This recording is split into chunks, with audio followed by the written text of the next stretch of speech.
Assalamualaikum warahmatullahi wabarakatuh. Alhamdulillahirabbil alamin wassalatu wassalamu ala asrofil anbiya'i wal mursalin wa ala alihi wa sahbihi rasulillahi ajma'in amma ba'du. Pertama-tama marilah kita panjatkan puja dan puji syukur kita kehadirat Allah Subhanahu wa taala yang mana pada kesempatan siang kali ini saya akan menjelaskan sedikit mengenai tentang kaidah usuliyah, mantuk dan mafhum, zahir dan muawwal, nasak, muradif dan musyidara. Video ini dibuat untuk memenuhi tugas UAS Usul Fiqh 2 yang diampu oleh Dr. Muhammad Yusuf. Untuk lebih lanjut ke dalam materi, simak video sebagai berikut. Baiklah, kita masuk pembahasan yang pertama, yaitu tentang mantuk dan mafhum. Pengertian mantuk, menurut bahasa, mantuk berarti yang diucapkan, yang tersurat atau tekstual. Sedangkan menurut istilah ilmu usul fiqh, mantuk adalah yang berbunyi ma dalla alaihi lafdu fi mahalli nutqi, yang artinya sesuatu yang ditunjuk oleh lafaz sesuai dengan teks ucapan itu. Dalam pandangan Syafi'iyah, mantuk didefinisikan dengan petunjuk lafaz menurut apa yang diucapkan atas hukum menurut apa yang disebut dalam lafaz itu. Berdasarkan ber- Berdasarkan berbagai pengertian tersebut, dapat disimpulkan bahwa jika sesuatu hukum dipahami dari apa yang secara jelas diucapkan atau tersurat dalam lafaz, maka cara pemahaman itu disebut sebagai pemahaman mantuk. Yang selanjutnya yaitu al-mafhum atau mafhum. Mengumamakan bahwa al-mafhum artinya adalah yang dipaham dan yang tersirat. Menurut istilah usul fiqh, mafhum adalah ma dalla alaihi lafzu la fi mahalli nutqi, yang artinya sesuatu yang ditunjuk oleh lafaz di luar teks ucapan itu. Menurut pandangan ulama Syafi'iyah, mafhum merupakan petunjuk lafal yang tidak dibicarakan atas berlakunya hukum yang disebutkan atau tidak dibentuknya hukum yang disebutnya. Jadi kesimpulan dari pengertian mafhum adalah makna yang dipahami dari sesuatu lafaz bukan berdasarkan apa yang diucapkan secara langsung, melainkan dari makna yang tersirat di dalamnya, yaitu melalui pemahaman terhadap maksud di balik ucapan tersebut. Baiklah, saya akan melanjutkan pembahasan yang selanjutnya, yaitu macam-macam mantuk dan mafhum. Yang pertama, macam-macam mantuk ada dua. Yang pertama yaitu an-nas atau asyari, artinya jelas atau tegas. Maksudnya di sini adalah lafaz yang tidak memungkinkan untuk ditakwil. Yang kedua yaitu azahir, artinya yang tampak atau yang nyata. Maksudnya di sini adalah lafaz yang masih memungkinkan untuk ditakwil. Jenis ini sering juga disebut dengan ghairu syari, artinya tidak jelas maksudnya. Adapun macam-macam mafhum yaitu terbagi menjadi dua juga. Yang pertama yaitu mafhum muwafaqah, adalah hukum yang tidak disebutkan dalam lafaz. Itu cocok atau sesuai dengan yang disebutkan dalam lafaz. Yang kedua yaitu mafhum mukhalafah. Artinya adalah hukum yang tidak disebutkan atau yang dipaham dari lafaz nas berlawanan dengan hukum yang disebutkan lafaz nas, baik dalam isbat maupun nafinya. Baiklah, selanjutnya yaitu bagian B, zahir. Zahir terbagi menjadi dua. Yang pertama secara definisi. Menurut Al-Bazawi, al-zahir adalah sesuatu mana yang bagi seluruh perkataan yang jelas, maksudnya bagi pendengar melalui bentuk lafaz itu sendiri. Sedangkan dalam menurut Asy-Syafi'i, al-zahir adalah sesuatu yang dapat diketahui maksudnya dari pendengaran itu sendiri tanpa harus dipikirkan terlebih dahulu.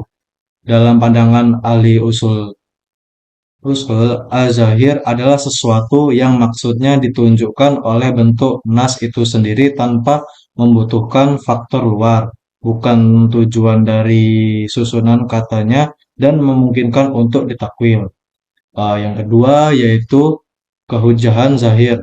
Hukum azahir wajib diamalkan sesuai dengan makna zahirnya selama tidak ada dalil yang menuntut untuk diamalkan dengan selain zahir. Karena pada dasarnya tidak ada pembelokan kata dari makna zahir kecuali ada dalil yang menuntut hal itu. Lafaz az-zahir mungkin untuk ditakwil, artinya membelokkan kata itu dari lahirnya dan menghendakinya makna yang lain. Baiklah, selanjutnya yang C, al-muawwal. Secara bahasa, al-muawwal adalah yang dirujuk dari kata awwala yu'awilu, yang mempunyai arti at-tafsir, al-marja, al-mashhir.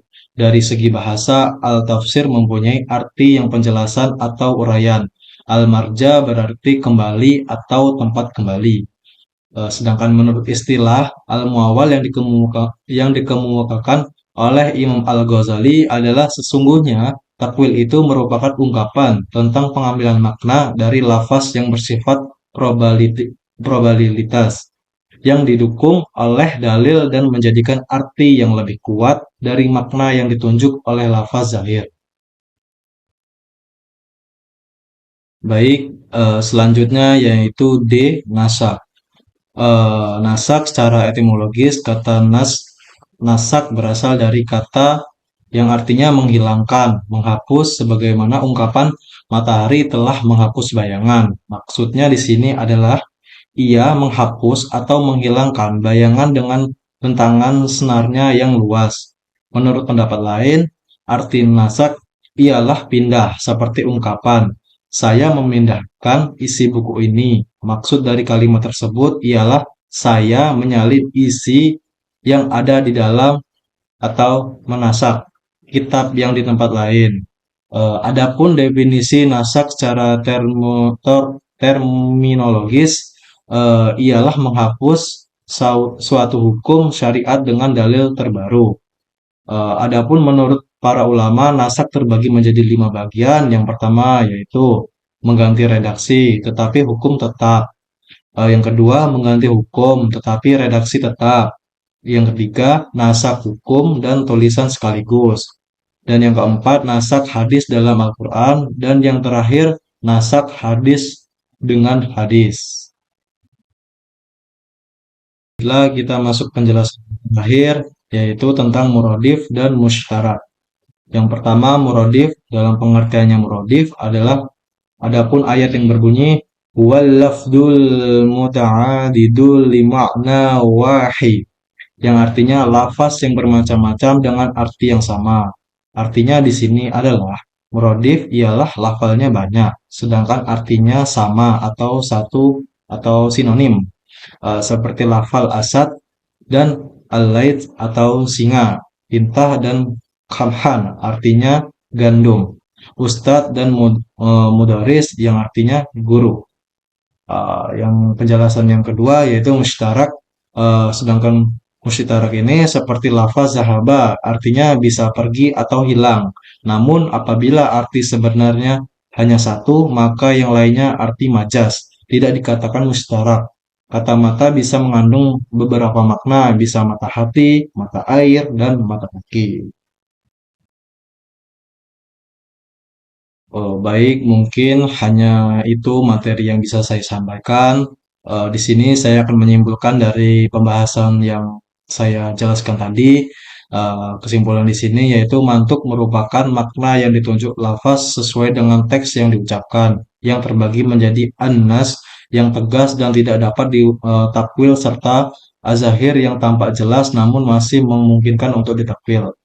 Sementara itu, mafhum adalah makna yang dipahami di luar teks ucapan, yang terdiri dari mafhum muwafaqah dengan hukum yang selaras dengan mantuk dan mafhum mukhalafah dengan hukum yang berlawanan dengan mantuk.